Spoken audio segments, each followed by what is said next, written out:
ఏమైంది మమ్మీ తలకాయ చేయబెట్టుకున్నావు? మా ఈ తొక్కుతో అయితే ఎంత యాస్టకు వస్తుంది నాకైతే. హాయ్ అండి, ఇగో నేను మొన్న ఊర్లో పెట్టినని చెప్పినా కదా పచ్చడి, టమాటా పచ్చడి ముక్కలు అయితే ఎండబెట్టి పెట్టిన.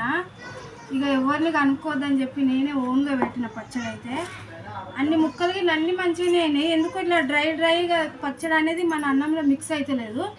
అయితే మళ్ళీ ఈరోజు దీంట్లో అయితే ఎంత నూనె పోసినాయి, అయితే 2 కేజీల నూనె పోసినాయి ఈ పచ్చడికి. నేనైతే అసలు నూనె ఎక్కడ పోయిందో తెలియదు.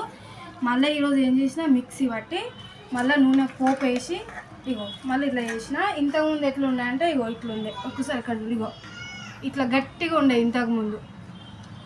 ఒక్కసారి ఏదైనా మనం చెయ్యాలి, చేస్తే ఖరాబ్ అయితే మళ్ళీ మనం మంచిగా చేయొస్తాం.